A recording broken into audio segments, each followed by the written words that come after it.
aqui para fazer uma entrevista relâmpago com o professor Antoine Lilty, que está de passagem pela USP dentro das atividades da terceira semana franco-uspiana. E estamos reunidos, então, para ter um bate-papo, né, antes do lançamento do seu livro A Herança das Luzes, que deverá ocorrer dentro de meia hora. Então, pensamos em fazer uma rodada de questões, cada um de nós preparou algumas questões para, enfim, sugerir uma conversa, um diálogo, que não é uma mise-en-scène.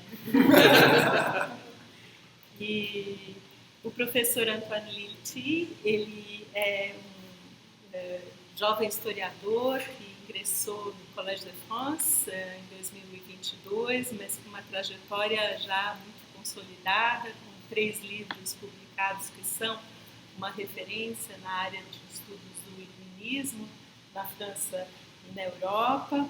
E ele tem uma experiência também como editor da revista dos Annales, que é para nós aqui na USP, né, uma espécie de marca, né, consagrada, a qual todos nós nos reportamos.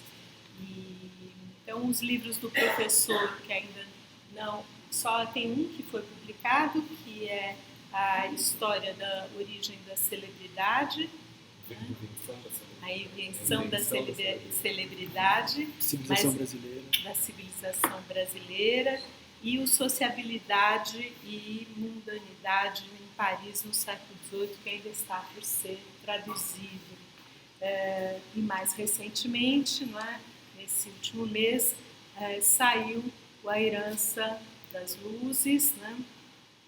História de uma ambiguidade, e que saiu pela editora da Universidade Federal Fluminense com a tradução da professora Andréa Dyer e do professor Luiz César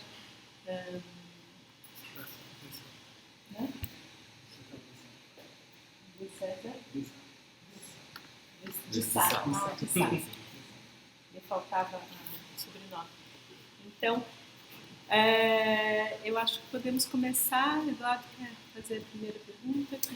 Não, eu só, antes de passar, acho que melhor mantermos a ordem, mas antes de passar a palavra para o Breno, eu só queria registrar a importância da gente ter esse livro, né, publicado agora no Brasil, em português, uma vez que, quando a gente vai trabalhar esses livros com os alunos de graduação, todas as últimas obras publicadas sobre o debate do iluminismo, elas acabaram chegando até nós, né? Então, depois dos anos 90, da primeira década dos anos 2000, quando se publicou Darton, até o Venturi e alguns outros, mas as traduções do Israel no Brasil são muito ruins. São de uma editora mística, né? É traduzido como iluminismo primitivo, é muito ruim a tradução. Então, a gente tem agora a chance de trabalhar isso em sala de aula com os alunos, né? Então eu acho que essa iniciativa precisa continuar, né? Mas eu já vou passar a palavra diretamente para o Breno, porque acho que a pergunta dele é uma abertura melhor, né? Obrigado, Eduardo, obrigado, Iris, obrigado ao professor Lilty pela presença, né? Por esse momento que nós estamos tendo aqui, né? Então eu vou fazer uma primeira pergunta para iniciar aqui os debates, que é a seguinte, né? Desde o século XVIII, desde a resposta dada por Kant e outros autores daquela pergunta, o que são as luzes, né? Em 1784, se discute exatamente essa questão, o que são as luzes, né? E até hoje a gente vê essa preocupação dos historiadores de tentar delimitar o que são as luzes e de responder essa pergunta. E me parece que, né, até hoje ainda existem mais divergências, né, do que consensos sobre essa questão, né? Queria perguntar para o professor Lilty, né, se ele pensa que essa questão é ainda válida, que vale a pena ser respondida, que precisa ser respondida, e por quê? Merci d'abord pour la conversation. Je suis très content d'avoir cette occasion de discuter avec vous, et peut-être même après le lancement, on pourra discuter aussi de vos sujets, parce qu'il y en a beaucoup qui m'intéressent. Donc, merci d'avoir organisé cette petite petite rencontre. Alors, pour répondre à cette question, alors oui, je crois que c'est une question qui est toujours d'actualité, parce que sinon, je n'aurais pas écrit ce livre. J'en ai écrit un tout petit depuis qui s'appelle justement Actualité des Lumières, donc qui est en français, mais qui résume voilà, le pourquoi est-ce que je considère que c'est une question d'actualité, parce que je pense que les Lumières ont posé non pas le programme théorique de la modernité, comme on dit parfois, mais ont posé des questions qui sont au cœur même de la modernité et qui sont des questions que l'on retrouve aujourd'hui. C'est-à-dire que sur toute une série de questions aujourd'hui fondamentales pour notre époque, la question du rapport à la nature, par exemple, la question du rapport entre raison et religion, avec on a beaucoup pensé au XXe siècle que l'avenir allait être celui à la sécularisation. Or, aujourd'hui, on voit bien partout, c'est le cas au Brésil, mais c'est le cas aux États-Unis, c'est le cas en France, selon des formes différentes, un retour très important du religieux. Quelle place faut-il lui accorder dans un monde qui est un monde qui se veut héritier des valeurs des Lumières? Donc, cette question-là, la question de l'espace public, une question, j'en ai parlé avant-hier pour ceux qui étaient là, mais comment on régule l'espace public? Comment on équilibre entre le principe de liberté d'expression qui est au cœur des Lumières et néanmoins la nécessité de réguler cet espace pour que ce ne soit pas la proie des démagogues, des charlatans. Donc, toutes ces questions-là, et je pourrais en donner bien d'autres, la question du rapport entre progrès scientifique et liberté morale des individus, toutes ces questions-là, au fond, elles ont été qui aujourd'hui, on y est confronté pour penser l'avenir de nos sociétés, eh bien, elles ont été posées par les Lumières. Et donc, il y a une actualité des Lumières, mais à condition de ne pas se limiter aux caricatures qui en ont été faites, que ce soit des caricatures qu'on trouve aussi bien chez ceux qui s'en réclament que chez ceux qui les dénoncent, mais au contraire pour revenir au débat du XVIIIe siècle et montrer que leur richesse est bien plus grande et nous parle aujourd'hui beaucoup plus que les caricatures qui en sont faites. C'est pour ça qu'il y a une actualité des Lumières, mais à condition de pluraliser les Lumières, d'en avoir une conception plurielle, ouverte, polyphonique. Bom, de certa forma, né, a fala do professor já contempla um pouco a minha pergunta, mas eu gostaria de fazê-la. Bom, professor, como sugere o título da sua obra, né, o subtítulo, há uma proposta que a gente abrace a herança das luzes não como um obelisco da vertente liberal, né, composto monoliticamente pelo racionalismo, republicanismo, humanismo, etc., né, supostamente universalistas, mas sim nas suas comprovadas ambivalências, pluralidades, contradições e dissonâncias, né? Neste caso, eu gostava de fazer uma brincadeira com alguns alunos meus da graduação, alguns estão até aqui, onde eu mostrava um slide que se intitulava Diderot ou Mengele, né? Ou os usos racionais do suplício, né? Onde eu mostrava o verbete anatomia da enciclopédia, onde o primeiro, né, Diderot, ele defende sobre o preceito de humanidade que se faça, enquanto um sinônimo de utilidade pública, que se faça a vivisecação dos malfeitores, né, dos prisioneiros. E os alunos ficavam incrédulos em perceber que um dos filósofos, né, associando aquela ideia de racionalidade com o humanismo, pautava uma ideia como essa, né? Mas claro que isso vem do nosso estranhamento dessa concepção errônea das luzes como um grande movimento coerente e uníssono, né, de virtudes. Então eu gostaria que o senhor comentasse um pouco mais acerca disso. Alors, c'est amusant parce que j'ai eu le même étonnement sur le même texte de Diderot, sur ce texte sur l'anatomie. Voilà, c'était pas préparé, j'avais pas les questions en avance, mais j'ai vu le même. Et alors, peut-être que vous connaissez un très très beau livre de l'historien d'art Daniel Arras sur la guillotine. Sur la guillotine, Si. et qui commence justement par le commentaire de ce texte de Diderot, et ça m'avait vraiment frappé quand je l'avais lu. Alors, j'étais pas allé aussi loin que vous, j'avais pas fait le rapprochement avec Mengele. Donc voilà, mon sens de l'humour est moins affûté que le vôtre, mais j'avais aussi été frappé, et de fait, et donc vous avez tout à fait raison. Ce qui est intéressant dans les Lumières, c'est pas juste de dire ah c'est le grand combat humaniste, mais c'est de réfléchir sur toute une série de contradictions inhérentes à la pensée des Lumières. Sur cette question du supplice, vous savez aussi que celui qui a le mieux pensé les contradictions du réformisme pénal des Lumières, c'est Michel Foucault. Michel Foucault, dans Surveiller et punir, qui disait les Lumières ont inventé les libertés, mais en inventant les libertés, elles ont inventé les disciplines. Alors, là, c'est même pas les disciplines. Chez Diderot, c'est encore autre chose. Hein, c'est l'idée d'utiliser les condamnés pour faire des expériences en fait, physiques, mais c'est la même chose avec cette idée que les réformes libérales peuvent aboutir en fait à des formes de privation de liberté, de contraintes encore plus violentes. Et c'est ça qui devient intéressant. En fait, ça devient beaucoup plus intéressant lorsqu'on s'aperçoit que au cœur même, on en parlait tout à l'heure, par exemple, dans la pensée de l'égalité, de la commune humanité, on va trouver parfois des auteurs, par exemple, les auteurs les plus matérialistes, ils pourraient penser que justement, ils vont aller vers une conception très égalitaire de la nature humaine, et en revanche, en réalité, c'est parfois ceux qui vont aller le plus loin dans les nouvelles typologies raciales. Donc là, on a des contradictions. Tout à l'heure, vous avez cité Jonathan Israel. Jonathan Israel, je m'oppose beaucoup à lui dans ce livre, parce que lui, il a une conception des Lumières. Il pense que si on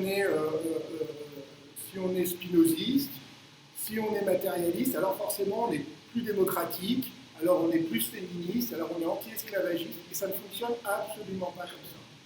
Et donc et ce qui est beaucoup plus intéressant, c'est effectivement d'être attentif à ces contradictions, parce que pourquoi c'est intéressant? C'est intéressant d'abord en termes d'histoire intellectuelle et politique, mais c'est intéressant pour nous aussi aujourd'hui, parce que ça permet de comprendre qu'il y a des disparités très grandes. Je prends juste un dernier exemple, parce que vous avez dit tout à l'heure que vous travaillez sur les représentations des femmes. Et par exemple, c'est intéressant parce que si on prend la question du rapport féminisme, en tout cas du rapport aux droits des femmes chez les auteurs des Lumières, ce n'est pas du tout forcément les plus progressistes ou les plus avancés sur d'autres sujets qui vont avoir un rapport égalitaire aux femmes. Alors par exemple, il y a un auteur qui s'appelle Sylvain Maréchal, qui est un auteur très proche de Gracchus Babeuf, donc c'est peut-être un des plus radicaux socialement de la Révolution, et qui écrit en 1799 un traité, j'en parle pas dans le livre, les recherches étaient depuis, dans lequel il défend l'interdiction pour les femmes d'apprendre à lire et à écrire. C'est une position incroyablement rétrograde, mais qui se fait au nom d'un discours, par ailleurs, qui se veut extraordinairement républicain et social. Alors, on peut, là, je prétends, on peut essayer de creuser cette contradiction, et tout d'un coup, elle nous oblige à regarder autre chose. Toute la tradition misogyne, pas simplement des anti-lumières, mais à l'intérieur, par exemple, du socialisme, de toute la tradition socialiste au XIXe siècle et au XXe siècle. Donc, ça nous permet de penser les héritages des Lumières, y compris dans leur face la moins éclairée, donc la face obscure des Lumières.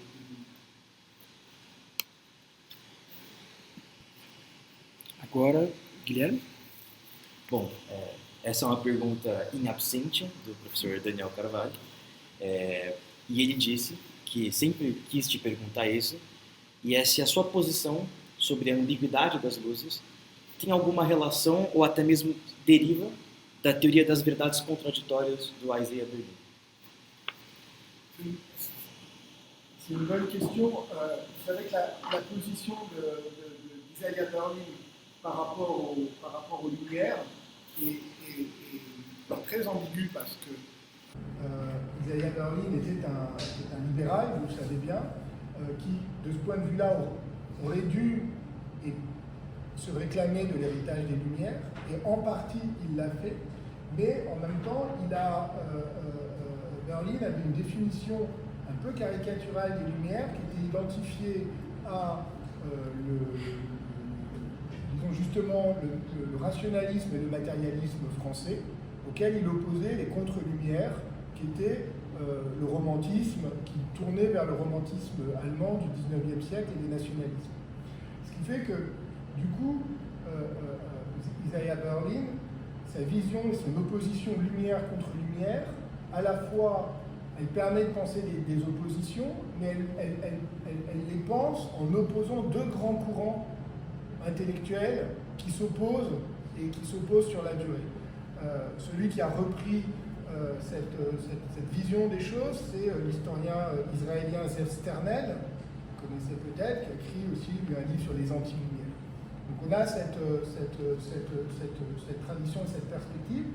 Je pense qu'aujourd'hui, elle n'est plus valide, parce que, par exemple, des penseurs que Berlin classait du côté des anti-lumières, comme Herder, par exemple, maintenant il y a plutôt un consensus chez les chercheurs pour les classer du côté des lumières. Donc, justement, d'intégrer cette ambivalence et cette diversité à l'intérieur d'un courant des lumières, compris de façon plus générale et plus large. Donc ce qui est intéressant, peut-être plutôt par rapport à Berlin, à mon avis, c'est aujourd'hui de relire Isaiah Berlin en essayant de comprendre comment ces positions politiques de la guerre froide, notamment sur l'anticommunisme de la guerre froide, l'a amené à avoir progressivement un discours de plus en plus critique vis-à-vis des Lumières, alors même que sa position libérale aurait dû le rapprocher d'auteurs comme Locke, comme Montesquieu, etc. Et il y a un auteur que vous connaissez peut-être, un historien américain qui s'appelle Samuel Moyn, qui a publié récemment un livre tout à fait intéressant, alors ici qui a été critiqué, mais qui à mon avis a quand même un point intéressant sur le libéralisme de la guerre froide. Il fait justement d'Isaiah Berlin un de ses personnages essentiels. Il essaye de comprendre pourquoi le libéralisme américain de la seconde moitié du XXe siècle a tourné le dos à l'héritage des Lumières. Não, o senhor já tratou um pouco sobre a questão, mas a minha pergunta, eu comecei dizendo que na sua tese, que foi orientada pelo Daniel Bush, defendida na Sorbonne em 2003, e depois publicada como livro, Le Monde des Salons, Sociabilité et Modernité à Paris, par le XVIe siècle, você apresenta uma discussão sobre a imagem das mulheres nos salões, confrontando práticas sociais e discursos escritos, como, por exemplo, Le Femme Savante de Molière. Você trata disso nesse último livro? Você poderia também falar um pouco sobre o estudo da agência feminina no século das luzes e, se possível, também dar a sua opinião sobre as relações entre os estudos do século XVIII e a história das mulheres? Alors, merci. Alors, dans ce livre, il n'y a pas beaucoup de choses sur les femmes, et c'est un regret. C'est un reproche que je me suis fait. Il y a des choses dans l'introduction. En fait, dans l'introduction, il y a un plaidoyer pour l'intégration justement plus forte des femmes à l'histoire des Lumières, qui a un ou deux chapitres. Il y a un chapitre sur vie privée, espace public, où je pose la question du rapport aux femmes, mais il y avait en théorie, il aurait dû y avoir un chapitre sur Germaine de Staël, qui finalement n'a pas été intégré au livre, parce que le livre était déjà gros en français. Et ça, c'est un point que je me reproche. Je pense qu'aujourd'hui, ce qui est vraiment intéressant, c'est qu'on commence à comprendre beaucoup mieux à quel point les femmes jouent un rôle tout à fait important dans la vie intellectuelle et culturelle et scientifique des Lumières. Et alors je vais essayer de rattraper un peu ce défaut. Il se trouve qu'à Paris, on a un colloque le mois prochain sur genre et science, et je vais faire une intervention qui sera visible en ligne d'ailleurs, si ça vous intéresse, sur la question des femmes et de la science au XVIIIe siècle. Alors, le paradoxe central de cette question, c'est les doubles. D'une part, c'est que c'est vrai que les femmes sont exclues de la vie intellectuelle officielle, elles n'ont pas le droit d'avoir des postes universitaires, elles ne sont pas membres des académies, à part en Italie dans certains cas, comme la grande mathématicienne Laura Bassi. Donc, a priori, elles sont exclues, et en même temps, elles vont jouer un rôle important. Dès qu'on regarde de plus près, on a des femmes scientifiques, on a plus célèbre, c'est Émilie du Châtelet, évidemment, petite Émilie du Châtelet. On dit toujours la femme de la compagne de Voltaire. En fait, Émilie du Châtelet, c'est une grande physicienne, elle est reconnue comme une grande physicienne, on dit aussi de moi, j'avais écrit un livre qu'elle a traduit Newton. Et même dire qu'elle a traduit Newton, c'est vrai qu'elle a traduit les Principia Mathematica, et encore aujourd'hui, ça reste la traduction de référence. Mais elle a fait beaucoup plus que ça.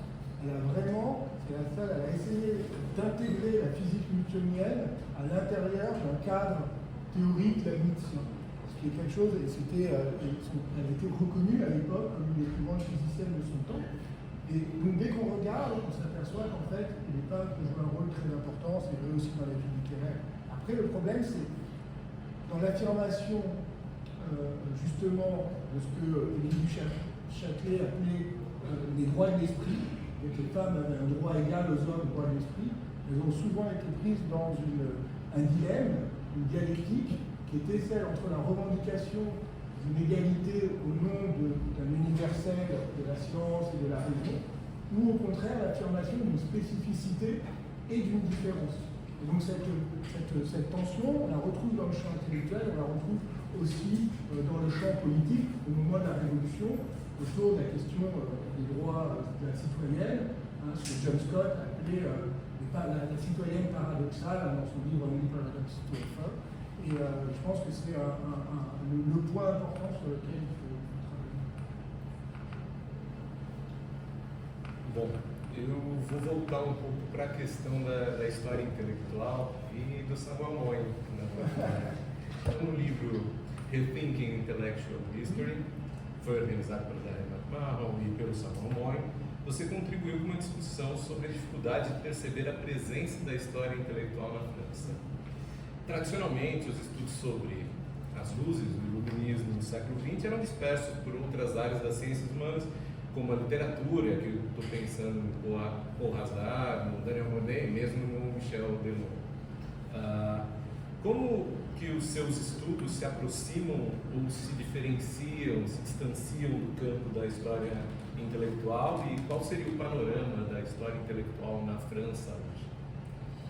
Alors, si vous voulez que je fasse un panorama de l'histoire intellectuelle en France aujourd'hui, je pense qu'on en a pour un petit moment. Non, je ne vais pas faire un panorama de l'histoire intellectuelle, parce que ça va prendre beaucoup de temps. Non, alors, peut-être juste dire, plus modestement, je vais dire, alors, c'est vrai que l'histoire intellectuelle, j'avais écrit cet article en disant l'histoire intellectuelle n'existe pas en France. C'est vrai qu'elle a une très faible légitimité en France, en histoire. Si vous dites je fais de l'histoire intellectuelle, moi ça va parce que j'ai la chance d'avoir déjà un poste, mais mes étudiants par exemple, je leur dis faites attention parce que il y a ce poids d'histoire sociale. Alors l'histoire culturelle ça va encore, l'histoire intellectuelle c'est difficile. Ça change notamment par l'histoire des sciences. C'est l'histoire des sciences et des savoirs dans ce que fait mon collègue et ami en France Stéphane Van Damme, côté de l'histoire des sciences et des savoirs, nous par exemple du côté de l'histoire, la cartographie, des savoirs, ce que Antonella Romano, que tu connais bien, a pu faire, mais alors plutôt ça c'est sur la période antérieure. En tout cas ça a permis, disons, une revalorisation. Alors moi, dans ce panorama-là, ce que je peux juste dire peut-être plus modestement, c'est en quoi je me distingue peut-être de deux manières. La première par le fait que je considère que l'histoire intellectuelle doit rester en dialogue avec l'histoire des pratiques culturelles et l'histoire sociale. Donc ça me distingue surtout d'une histoire intellectuelle à l'américaine. Darin McMahon et Sam Moyn sont des amis, j'apprécie beaucoup leur travail. Par exemple, Darin McMahon, il fait une histoire des idées, vraiment, il revendique, il prend une idée et il la suit, j'aime beaucoup, on discute beaucoup. Moi, c'est pas ce que je fais, je continue à penser que c'est intéressant d'étudier les textes, mais c'est intéressant de les mettre en lien avec les pratiques sociales et culturelles. Ça, c'est aussi l'influence, moi j'étais formé, vous l'avez dit Larissa, par Daniel Roche, j'ai beaucoup travaillé avec quelqu'un qui est très connu ici, qui est Roger Chartier, donc je suis très proche.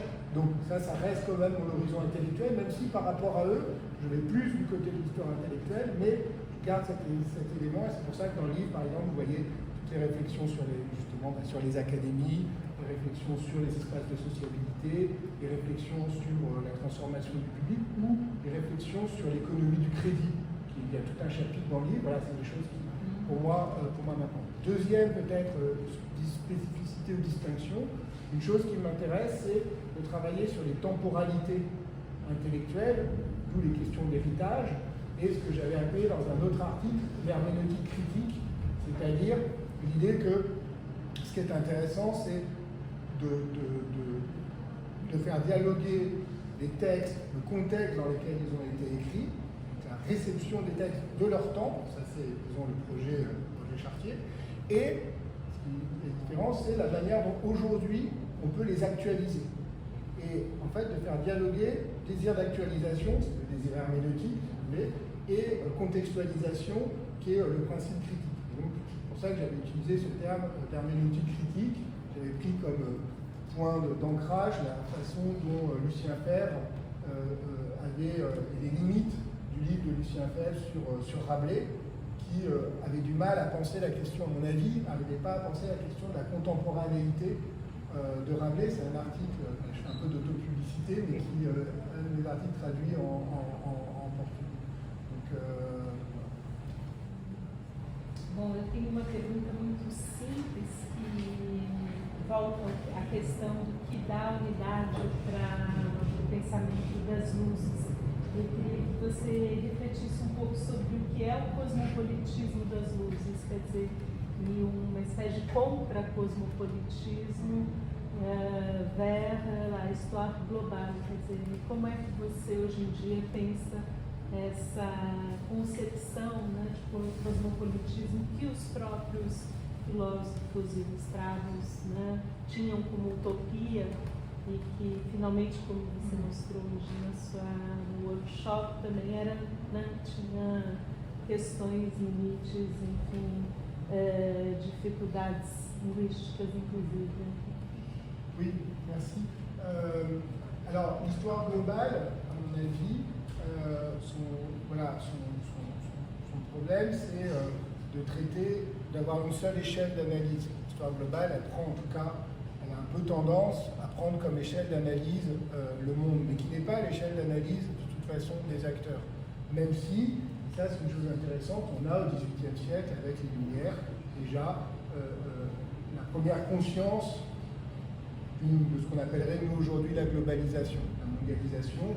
Lisez par exemple la première page de l'histoire philosophique des deux Indes de la Vérénale, qui vraiment affirme très fortement et une révolution, on dit depuis le XVIe siècle, une révolution s'est produite, qui est liée au commerce colonial, qui est liée à la circulation des idées, des cultures, etc. On a ça.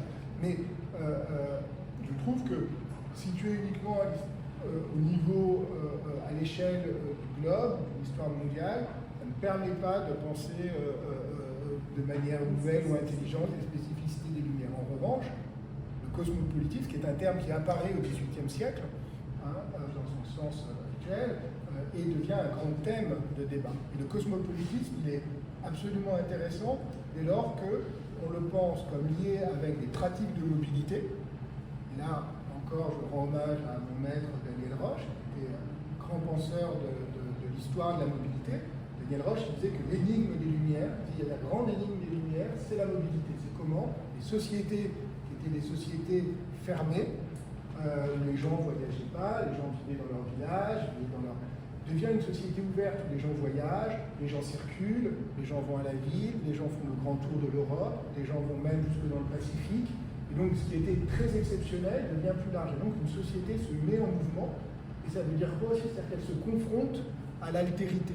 Donc, le cosmopolitisme, c'est une façon de penser la diversité des cultures et des sociétés, mais sans effacer cette diversité. Comment on la pense dans un monde commun, sans effacer les différences? C'est une question qui est la question du XVIIIe siècle, alors, qui est par exemple la grande question de Lessing dans Nathan le Sage. Je l'ai dit l'autre fois, c'est pour moi une pièce absolument fondamentale, mal connue en France et je crois au Brésil, mais et ailleurs, à part en Allemagne. En Allemagne, c'est un grand classique. C'est une pièce, le grand classique des Lumières, c'est une pièce qui essaye de penser la diversité religieuse, la tolérance et la concorde religieuse, mais pas du tout à la façon de Voltaire ou de D'Holbach, c'est-à-dire on va effacer la religion et on va faire un culte de la raison. Non, non, on va rendre les religions compatible pour vivre en paix de manière cosmopolite par la reconnaissance de la diversité et l'acceptation de la différence des autres. Et ça, je crois que c'est une question qui, évidemment, pour nous, aujourd'hui, pour penser le monde actuel, le cosmopolitisme, à mon avis, est une notion beaucoup plus importante, beaucoup plus intéressante que la globalisation, parce que la globalisation, elle est toujours plutôt le danger d'un nivellement, et d'un nivellement par le commerce, surtout, hein, d'une standardisation par le capitalisme commercial.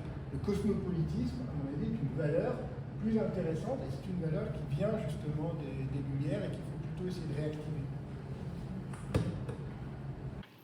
Eu vou fazer uma pergunta que acho que boa parte foi respondida também, mas vou reiterar. Agora focando também, retomando, melhor dizendo, algo que já foi comentado na pergunta, se não me engano, do Eduardo, sobre as sombras provocadas pelas contradições do iluminismo francês. Então, ao mencionar essas obscuridades, eu penso em especial a produção do Voltaire, por exemplo, as coisas que ele escreve no Tratado da Metafísica, pensando na diversidade humana, ou mesmo a relação dele com o tráfico negreiro, pensando que ele tem uma série de ações das companhias de comércio. E, nesse sentido, pensar em que medida esse iluminismo que está sendo forjado na segunda metade do século XVIII tem uma implicação com essas relações comerciais e com esse tráfico que está acontecendo nesse momento. E eu também, para adicionar alguns pontos, pensar que, por exemplo, a dissecção dos corpos que estão sendo feitos nos estudos anatômicos são corpos descartados. Esse é um dado que o Andrew Curran, no Anatomy of Blackness, menciona, ou se não a própria difusão dessas histórias do comércio escrita por outros atores, não só o Rinel, mas o próprio editor do Voltaire, que também tem uma história do comércio. Agora, est-ce que je Non, c'est la même chose. Le cosmopolitisme, c'est possible sans la traite. C'est un peu comme ça. Alors, bon, d'abord, vous avez tout à fait raison. La traite, l'esclavage et le racisme qui est lié, qui entraîne, est évidemment une tâche indélébile sur le XVIIIe siècle et y compris sur l'œuvre d'un certain nombre d'auteurs. Donc Voltaire, vous avez tout à fait raison, il y a des pages dans le traité de métaphysique et dans l'essai sur les mœurs qui sont absolument aujourd'hui insupportables à lire. Vous avez, par exemple, mais aussi chez David Hume, cette fameuse note terrible, totalement raciste, qui est reprise par Kant, qui dit la même chose. Donc il y a effectivement, c'est tristement, malheureusement, tristement facile de trouver des pages, et la plupart des grands auteurs des Lumières, des pages aujourd'hui qu'on lit en frémissant. Ça, je vous citais tout à l'heure Condorcet pour sauver l'honneur, parce que Condorcet, sur ce point-là, en tout cas, voilà, on est un peu bon, ça va, ils étaient quand même pas tous totalement bon. Alors, on peut voir ça. Après, on peut dire aussi que, par exemple, je ne sais plus si c'est à vous que je faisais déjà cette séquence de fois, le traité de métaphysique, voilà, peut-être qu'il n'a pas publié de son vivant, et même Voltaire, aujourd'hui, voilà, c'est un lieu commun en France, par exemple, quand je parle de Voltaire, notamment à un public jeune, tout de suite, la réaction, c'est ah oui, mais Voltaire, il était raciste. Raciste, il s'est enrichi dans le commerce colonial, dans le commerce. Alors, par exemple, il y a un point important, cette idée de Voltaire qui s'est enrichi dans la traite, dans le commerce triangulaire, le commerce des esclaves, ça, c'est faux. Voilà. C'est un truc, ça a été inventé, on sait que c'est faux, ça a été inventé au XIXe siècle par les courants religieux catholiques qui critiquaient les Lumières, qui critiquaient très fortement Voltaire, et qui ont fait des faux textes du XVIIIe siècle pour faire croire que Voltaire avait fait du commerce triangulaire. Donc ça, mais ça continue à circuler, cette idée, Voltaire s'est enrichi. Alors, ce qui n'est pas tout à fait faux, c'est que ce qui est vrai, c'est que Voltaire avait des actions de la Compagnie des Indes. Et la Compagnie des Indes, au XVIIIe siècle, ils font du commerce des cotonnades, ils font du commerce du sucre, ils font du commerce colonial. Bien sûr, le commerce colonial est en partie, pas seulement d'ailleurs, le cotonnade qui viennent des Indes, mais il y a en partie, il y a aussi du commerce triangulaire. On n'a aucune preuve que Voltaire savait précisément où étaient ses investissements. Donc lui, c'est pas comme ça qu'il s'est enrichi. Il s'est enrichi avec des placements financiers de sa vie, et ensuite il a placé son argent. Il était très attentif à ce qu'il faisait avec son argent. Et si vous voulez, c'est un peu comme quelqu'un qui aurait ses économies, placerait ses économies à la bourse aujourd'hui, dans des entreprises de la tech, et puis dans 50 ans, on dira, mais finalement, il a financé.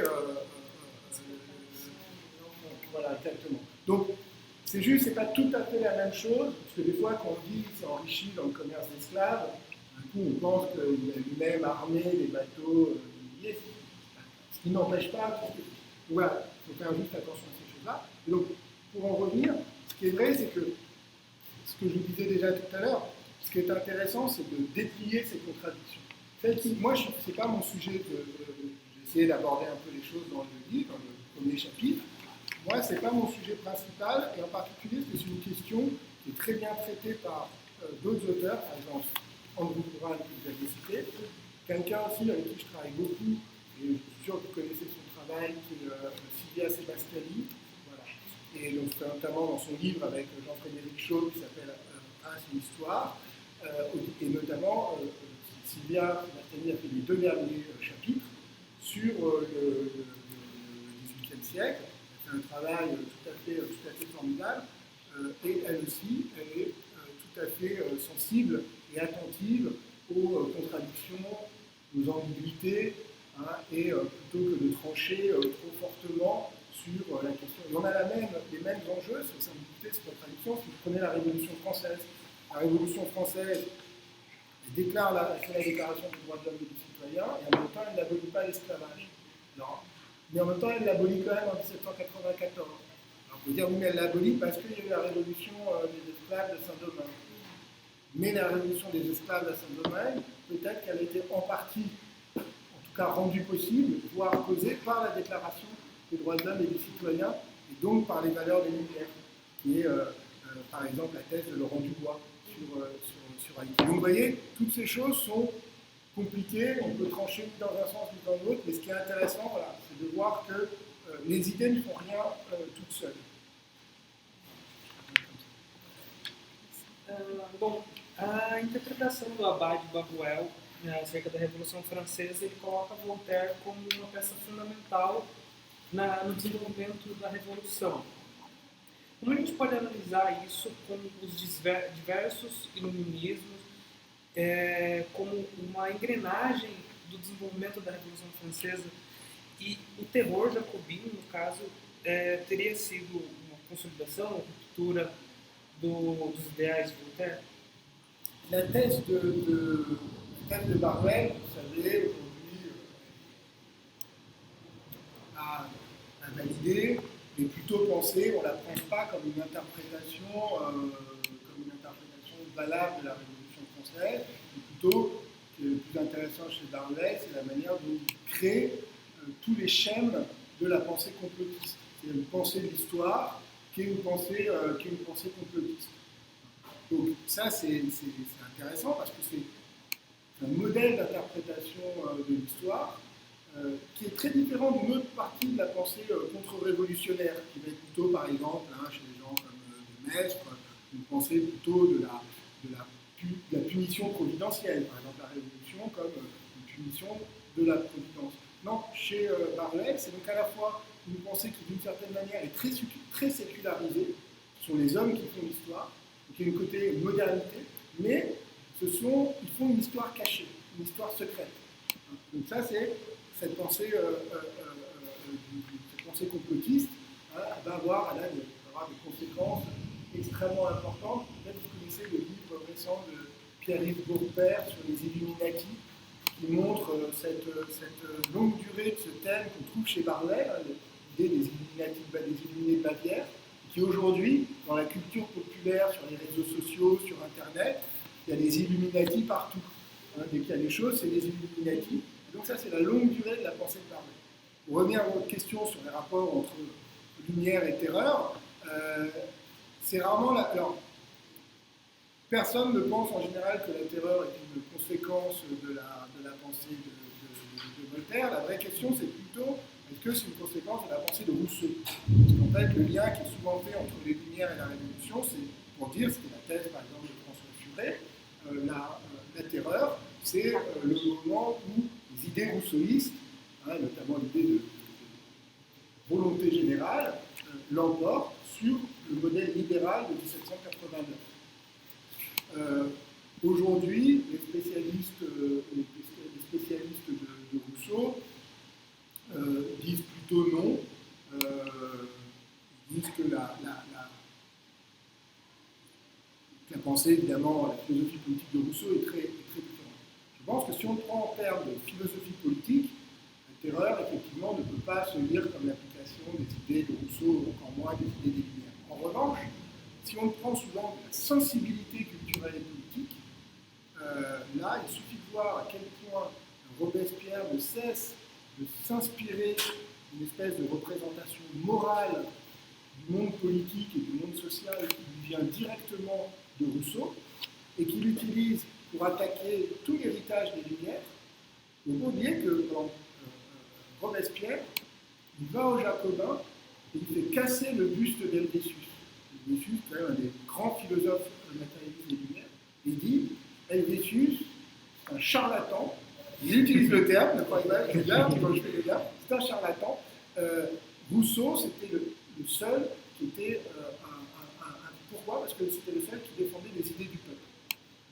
Et donc cette sensibilité à la fois morale et populiste de la Révolution, elle est bien ancrée quand même assez fortement du côté, et peut-être moins du côté de la philosophie politique de Rousseau, que du côté d'une sorte de style politique et émotionnel. Bom, eu acho que com isso nós podemos encerrar, né? Porque afinal de contas já tomamos muito tempo do professor. Queria agradecer a presença do professor e de todos, né? E convidar todos aqui presentes para o lançamento do livro, que vai acontecer aqui na EDUSP do nosso prédio, certo? Então estão todos convidados e assim nos despedimos, né? E agradeço aqui novamente ao canal de História e a todos que participaram da entrevista. Obrigado. Muito